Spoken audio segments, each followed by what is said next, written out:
Sungguh indah yang kau pikirkan tentangku, tak terselami bagiku. Sungguh indah.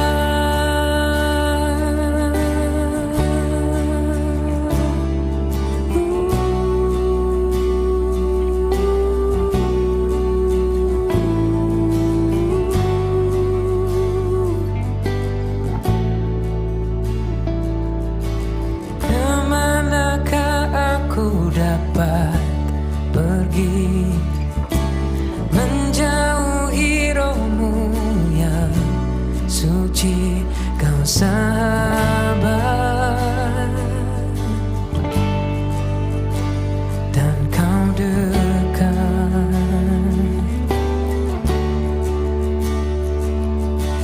bahkan seluruh pengabdianku bisa membalas kesetiaanmu.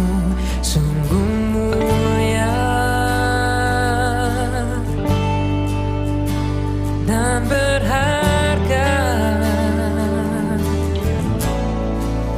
sungguh besar pengorbananmu bagiku, terlalu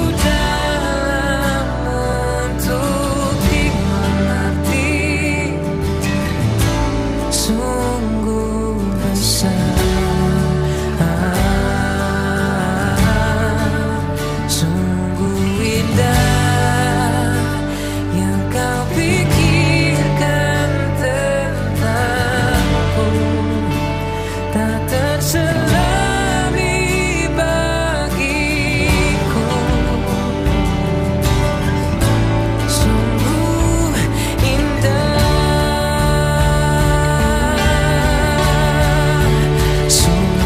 besar pengorbananmu bagiku, terlalu dalam untuk dimengerti.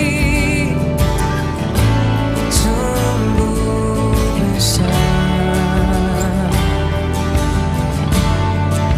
sungguh indah yang kau pikirkan tentangku, tak terselami bagiku.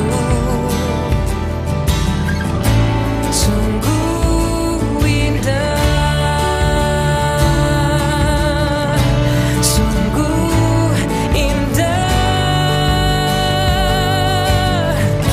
sungguh indah, sungguh indah,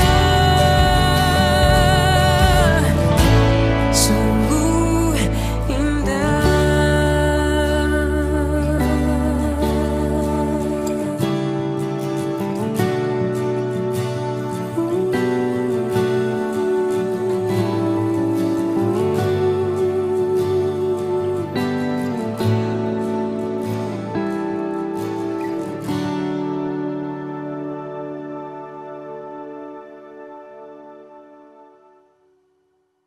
Sebelum kita mendengarkan firman Tuhan, mari kita berdoa. Tuhan, kami mengucap syukur buat kebaikan-Mu Tuhan. Pada kesempatan ini kami akan mendengarkan firman Tuhan.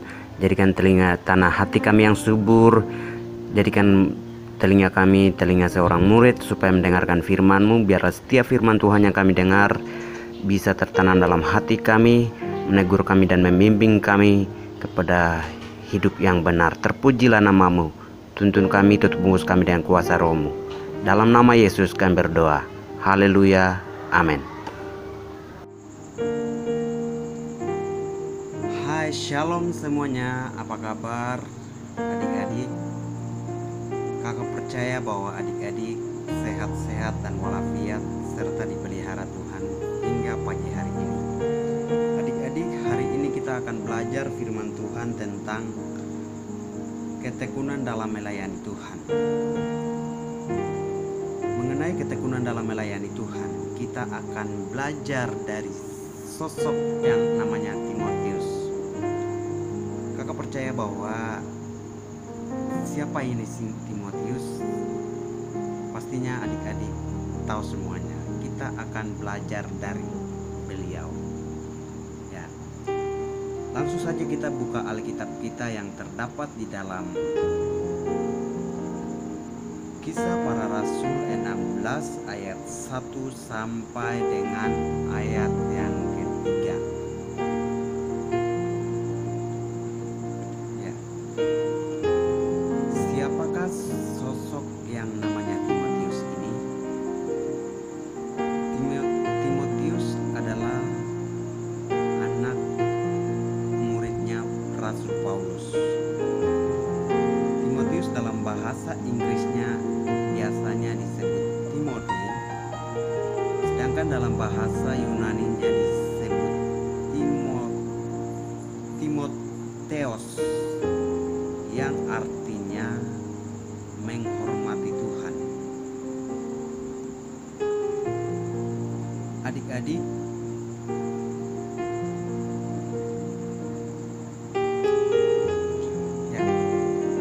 sebelumnya kakak mau cerita sedikit tentang Timotius. Ya,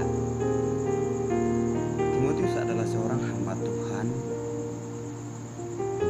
atau kalau hamba Tuhan itu sekarang itu kita biasa sebut pendeta. Timotius ini salah satu anak muda yang memang dia dipakai oleh Tuhan untuk melayani Tuhan. Dia menjadi penginjil, dia menjadi pendiri jemaat di Efesus. Dia sering membantu Timotius untuk pergi pelayanan. Kalau kita di sini tuh pergi pelayanan misi ke daerah-daerah.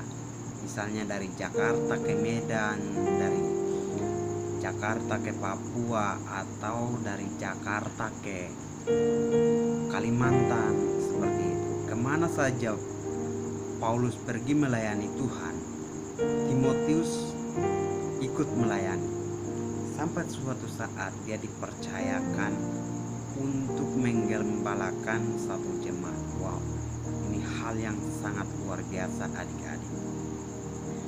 Jadi dari kecil memang dia diajarkan untuk melayani Tuhan.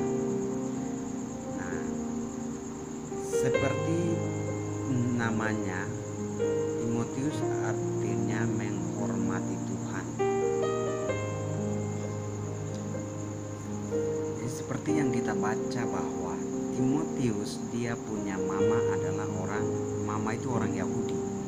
Orang Yahudi Kristen yang benar-benar dia takut akan Tuhan dan benar-benar percaya akan Tuhan Yesus. Sedangkan ayahnya itu orang Yunani. Orang Yunani, kalau kita lihat kebiasaan orang Yunani pada waktu itu, mereka menyembah dewa-dewa atau batu, menyembah berhala. Tetapi Timotius ini tetap dia diajarkan oleh mamanya. Nah, dia diajarkan untuk berdoa, dia diajarkan untuk mengasihi Tuhan dari masa mudanya sampai masa tuanya. Dia menjadi sosok seorang muda yang luar biasa dipakai oleh Tuhan dalam pelayanannya. Nah,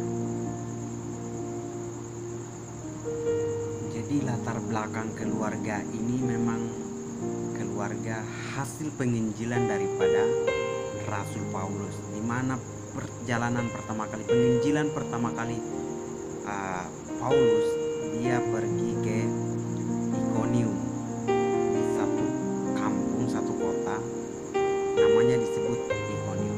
Pertama kali dia menginjili di tempat itu. Akhirnya mamanya Timotius dan neneknya Timotius semua menerima Tuhan, semuanya bertobat. Akhirnya Timotius dia dididik, diajarkan firman Tuhan sehingga dia bertumbuh menjadi anak yang mengenal Tuhan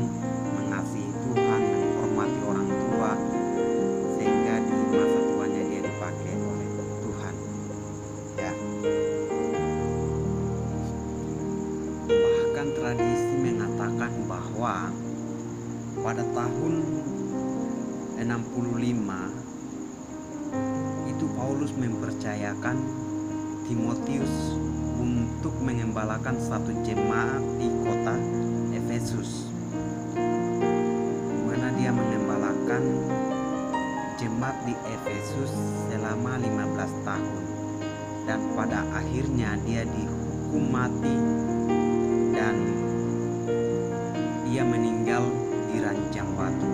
Wow, semangatnya luar biasa sampai ia diranjang batu oleh orang-orang Romawi.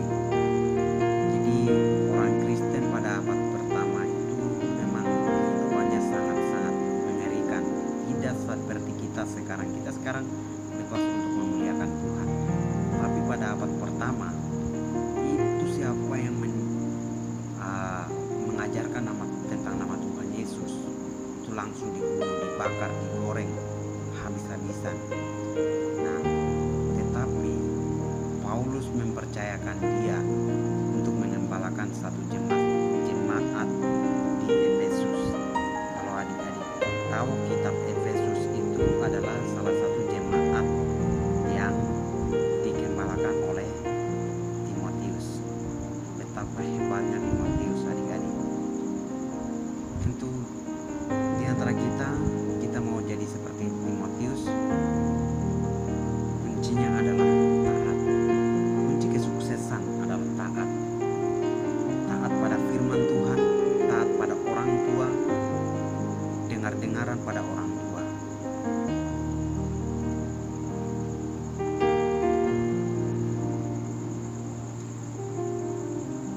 Jadi Timotius mengenal Tuhan Yesus itu bukan dari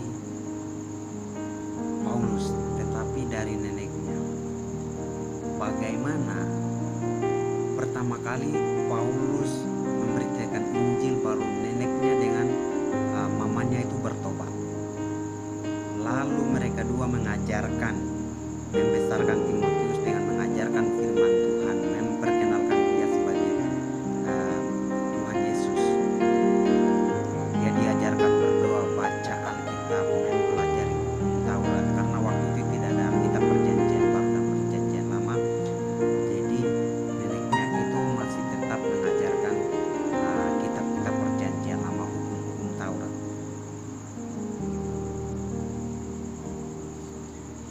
Paulus tidak hanya terkenal pada kalangan keluarga saja, tetapi di Alkitab yang tadi kita baca bahwa Paulus dikenal baik oleh di satu kota itu, namanya kota Ikonium, tepatnya di Derbe. Dia dikenal baik oleh saudara-saudaranya. Artinya satu kampung itu mengenal Timotius itu orangnya baik, orangnya setia, orangnya taat, orangnya dengar-dengaran. Betapa hebatnya kalau mengikut Tuhan, bentuk karakternya. Orang akan melihat buah kita mengikuti Tuhan. Bukan kita yang menilai, tetapi orang lain akan menilai hidup kita, perkataan kita, sikap kita, tingkah laku kita. Di mana kita berada, orang lain akan menilai. Kuncinya adalah kita taat kepada firman Tuhan. Tuhan Yesus mengingatkan kita untuk selalu setia kepada Tuhan, supaya tidak menyangkal Tuhan. Ya,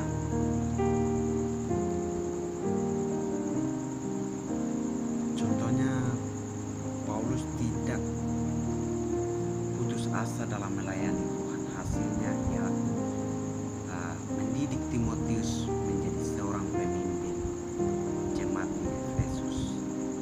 Dia menjadi seorang penginjil besar, seorang yang memberitakan firman Tuhan. Dia dididik dan diajarkan dari masa kecilnya. Ya, tentu kita mau jadi, tentu adik-adik dan kakak, kita akan mau sama seperti Timotius. Nah, dimana Timotius setia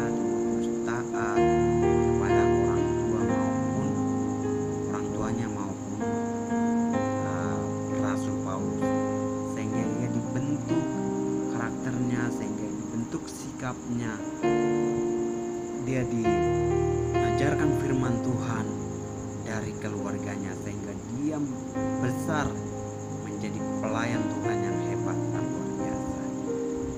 Kita diciptakan untuk melayani Tuhan. Jadi adik-adik, kakak mau berkata bahwa kunci untuk sukses menjadi orang besar adalah taat dan dengar-dengaran kepada orang tua dan taat kepada firman Tuhan, setia kepada Tuhan, setia melakukan pekerjaan-pekerjaannya Tuhan. Kiranya melalui renungan firman Tuhan ini adik-adik sekalian diberkati oleh Tuhan. Shalom, Tuhan Yesus memberkati. Sampai jumpa minggu depan. Mari kita mengucap syukur buat firman Tuhan pada kesempatan ini. Terima kasih Tuhan Yesus, kami bersyukur buat anugerah dan kebaikan-Mu yang Tuhan limpahkan atas kehidupan kami. Kalau pada kesempatan ini kami sudah mendengarkan firman Tuhan, Tuhan meteraikan firman Tuhan ini dalam hati kami, sehingga kami menjadi orang-orang yang taat, kami menjadi orang-orang yang setia, kami menjadi orang-orang yang menghormati orang tua, orang-orang yang taat pada firman Tuhan. Terima kasih Tuhan Yesus buat firman-Mu pada sore hari ini. Pada pagi hari ini Tuhan, ajar kami, bentuk karakter kami seperti Tuhan membentuk karakternya Timotius, supaya hidup kami menjadi berkat dimanapun kami berada. Terpujilah nama-Mu, kami berdoa dan mengucap syukur. Haleluya.